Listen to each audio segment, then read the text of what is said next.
14వ తారీఖు రోజు తెలంగాణ ప్రజలందరికీ పిలుపునిస్తున్నాము.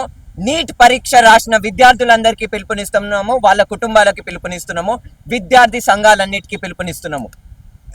తెలంగాణ యువత ఏ నినాదంతోనైతే తెలంగాణ ఏర్పడ్డదో, ఏ బలిదానాలతోటైతే భారతదేశం ఏర్పడ్డదో, ఆ బలిదానాలని లెక్క చేయకుండా ఈరోజు బీజేపీ ప్రభుత్వం రెక్లెస్ గవర్నెన్స్ ని చేస్తుంది.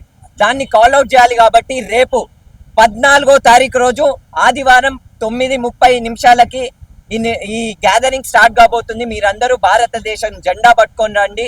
దాంతో పాటు మీ చేతుల్లో పూలు పట్టుకొని రండి. మీతో పాటు ఒక పుస్తకాన్ని పట్టుకొని రండి.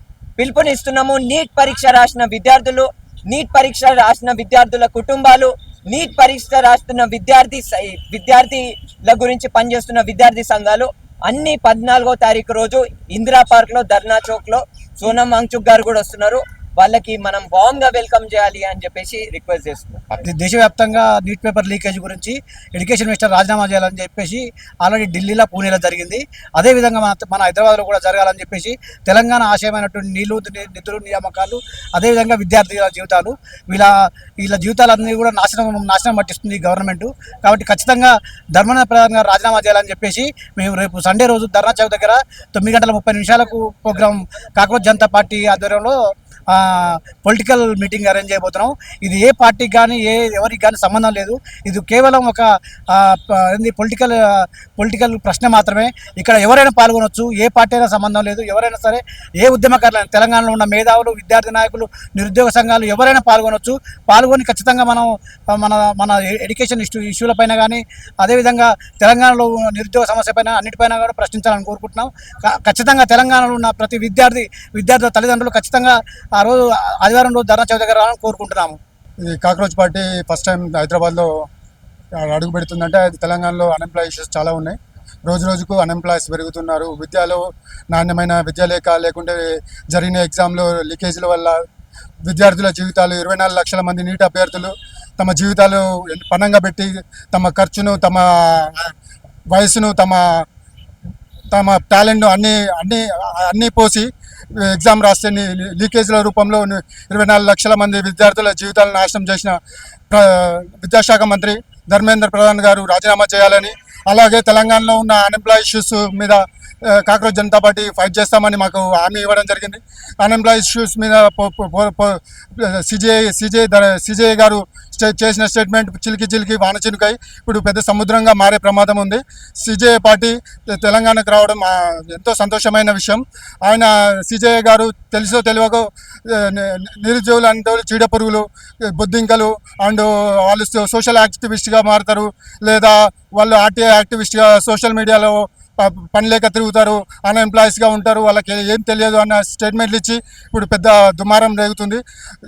మీలాగా మేము ఒక పదవి అయిపోయినాక వేరే పదవులు తీసుకుంటూ రాజకీయ జీవితాలను ఇప్పుడు ఒక చదువు ఉన్నా కానీ అన్ఎంప్లాయీస్గా బతుకుతూ, జ్ఞానం ఉన్న, నాలెడ్జ్ ఉన్న, అన్నీ ఉన్న ప్రభుత్వ ఉద్యోగం కోసం పోరాడి ప్రభుత్వాలు ఉద్యోగాలు వేయలేక, సరైన ఉద్యోగాలు లేక నిరుద్యోగులుగా మారి జీవితాలు ఆగమవుతూ ఎన్నో జీవితాల కోసం ఇప్పుడు ఫైట్ చేయాల్సిన పరిస్థితి ఏర్పడింది. అలాంటి ఫైట్ చేయడానికి మేము ముందుకు రావడం జరిగింది. मेरा नाम सैयद बिलाल है। कॉकरोच जो जनता पार्टी जो लॉन्च हुई है हिंदुस्तान के अंदर, बहुत अच्छी बात है। और युवा लोगों का एक जो जोश कॉकरोच जनता पार्टी से आया है, बहुत हम इसका स्वागत करते हैं, क्योंकि हमारे हिंदुस्तान में एक युवा पार्टी की ज़रूरत थी। वो जो युवा कॉकरोच जनता पार्टी के रूप में जो आकर के जो देश भर में जो इतने कम टाइम में इतने बड़े फॉलोवर्स हुए हैं, 20 मिलियन फॉलोवर्स कोई मामूली बात नहीं है। तो ये कॉकरोच जनता पार्टी एक पॉलिटिकल पार्टी नहीं है, एक पॉलिटिकल पार्टी के ऊपर एक प्रेशर ग्रुप पार्टी है। ये पार्टी से हम ये उम्मीद करते हैं कि पेपर लीक का मसला हो, या हाउसिंग का मसला हो, या पर्यावरण का मसला हो, या सरकारी हॉस्पिटल्स का मसला हो, या रोज़ी रोटी का मसला हो, हम ये उम्मीद के साथ में हम ये पार्टी के साथ जुड़े हैं कि ये पार्टी जो सो आइंदा दिनों में जो युवा लोगों को और जो बेरोज़गारों को और जो जिसको घर नहीं है उनको जो सो रिलीफ देने का काम करेगी। हम ऐसे ही समझ के जो सो ये कॉकरोच जनता पार्टी के अंदर हम ज्वाइन हुए। और 14 तारीख के दिन जो 9 बजे के टाइम पे जो धरना चौक पे जो धरना है, इसको ज़्यादा से ज़्यादा लोग आकर जो सो इसको सक्सेसफुल करना है, क्योंकि ये लड़ाई सिर्फ एक घर की और एक इंसान की लड़ाई नहीं है, ये पूरे देश भर की लड़ाई है। इस पूरे देश भर की लड़ाई में हम सबको साथ रह करके, ये कांग्रेस जनता पार्टी के साथ में रह करके हमको हमारे देश को बचाना है और देश के युवा लोगों को रोजगार पे लगाना है और जो लोग के जो घर नहीं है उनको घर देना है। जिसके हॉस्पिटल्स के अंदर जो लोग परेशान हैं, उनके हॉस्पिटल के जो परेशानियां हैं उनको दूर करने के लिए कांग्रेस जनता पार्टी का होना जरूरी है। और आप सभी लोग ज्यादा से ज्यादा तेजाब में आकर के इस कांग्रेस जनता पार्टी का जो 14 तारीख के दिन, इतवार के दिन जो 9 बजे जो धरना है, इसको सक्सेस करें। నా పేరు పాకాల శివప్రసాద్ ప్రజాపతి, నల్గొండ డిస్టిక్. రేపు జరగబోయే జూన్ 14 ఇందిరాపార్క్ దగ్గర, ధర్నా చౌక్ దగ్గర జరగబోయే కాంగ్రెస్ జనతా పార్టీ నిర్వహించే ఎడ్యుకేషన్ మినిస్టర్ మస్ట్ రిజైన్ అనే ప్రొటెస్ట్కి మేమందరం భారీ ఎత్తున పాల్గొనబోతున్నాం. యావత్ తెలంగాణ విద్యార్థి సంఘాలు, నిరుద్యోగులు ఈ కాంగ్రెస్ జనతా పార్టీ నిర్వహించే ఉద్యమంలో, ప్రొటెస్ట్ నిరసనలో పాల్గొని విజయవంతం చేయవలసిన కోరుతున్నాము. నీళ్లు నిధులు నియామకాలతో ఏర్పడిన తెలంగాణ ఇప్పుడు నీళ్లు లేవు, నిధులు లేవు, ఉద్యోగాలు లేవు, ఉద్యోగాలు ఇచ్చే పరిస్థితి లేదు, కనబడతలేదు. పోలీసు ఉద్యోగాలు 5,000కే పరిమితం చేస్తా అంటున్నారు ఈ గవర్నమెంట్. రాబోయే నోటిఫికేషన్ 20,000 ఉద్యోగాలు, వాటిని పెంచాలని మా విద్యార్థుల సంఘం డిమాండ్ చేస్తున్నాం మేము. అలానే ఇది ఒక కాంగ్రెస్ జనతా పార్టీ ఇంకా రిజిస్ట్రేషన్ కాలేదు కాబట్టి మేము అంటే ఈ యొక్క ప్రొటెస్ట్ కాబట్టి, విద్యార్థుల్లో ప్రొటెస్ట్ కాబట్టి అందరూ పాల్గొనవలసిందిగా కోరుతున్నాము. పార్టీ ఫీలింగ్ లేకుండా విద్యార్థి సంఘాలు కానీ, యువజన సంఘాలు కానీ, ఇంకా రాష్ట్రంలో మహిళా యువ సంఘాలు కానీ అందరు ప్రతి విద్యార్థులు పాల్గొని ఈ నిరసన కార్యక్రమాన్ని విజయవంతం చేయాల్సిన కోరుతున్నాను. ఈ నీట్ పేపర్ ప్రతి సంవత్సరం 2021లో లీక్ అయింది, 2024లో లీక్ అయింది, 2026లో లీక్ అయింది. సిబిఎస్ఈ వెబ్సైట్ కూడా యాక్ట్ చేస్తున్నారు. ఇవన్నీ ఎలా జరుగుతున్నాయి? విద్యా వ్యవస్థలో పొరపాట్లు, లోట్లు ఉన్నాయి, చాలా ఉన్నాయి. మేము విద్యార్థి సంఘాలు మేల్కొనాలి. ఇదే మనకి Congress Janata party social media వేదికగా ఏర్పడింది. అందరం ప్రొటెస్ట్ చేయాలి, నిరసన చేయాలి. ఎడ్యుకేషన్ మినిస్టర్ మస్ట్ రిజైన్, అంతే మేము చెప్పగలుగుతున్నాం. ప్రతి నగరంలో, మన జంతర్ మంతర్లో ఢిల్లీలో వేసినారు, ప్రతి నగరంలో ఉంటుంది. 20కి డెడ్ లైన్ ఇచ్చారు. అభిజిత్ సిజేపీ ఫౌండర్ 20కి డెడ్ లైన్ ఇచ్చారు. సిజేపీ మినిస్టర్, ఎడ్యుకేషన్ మినిస్టర్ రిజైన్ చేయాలని. అప్పటి వరకు చేయకపోతే మేము ప్రతి నగరంలో భారీ ఎత్తున విద్యార్థి సంఘాలు కానీ అన్ని విద్యార్థులం అందరం నిరసన కార్యక్రమాలు చేపడతాం. అయితే మనం ఎవ్రీ ఇయర్ మన గవర్నమెంట్స్ ఐపీఎల్ మాత్రం స్ట్రిక్ట్గా కండక్ట్ చేస్తున్నాయి, ఖచ్చితంగా ఐపీఎల్ కండక్ట్ చేస్తున్నాయి. కానీ అదేవిధంగా ఎగ్జామ్స్ కండక్ట్ చేయలేకపోతున్నాయి. ఎగ్జామ్స్ కండక్ట్ చేసినప్పటికీ దాంట్లో పేపర్ లీకేజెస్.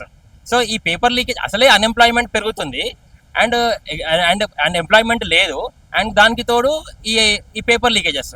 సో ఈ పేపర్ లీకేజెస్ వల్ల మనకి యువత ఒక్కటే కాదు కదా, ఈ యువతకు సంబంధించిన పేరెంట్స్, వాళ్ళ ఫ్యామిలీస్, మొత్తం సిస్టమ్ అంతా కొలాప్స్ అవుతుంది.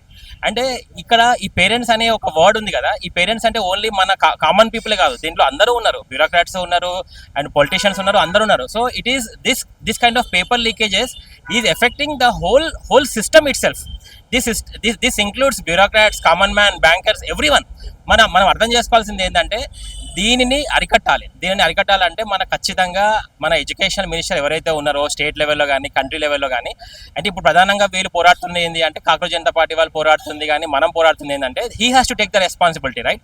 అప్పుడెప్పుడో మన లాల్ బహదూర్ శాస్త్రి గారు ఒక చిన్న చైన్ యాక్సిడెంట్ అయితేనే ఆయన రిజైన్ చేశారని మనం చదువుకున్నాం చిన్నప్పుడు.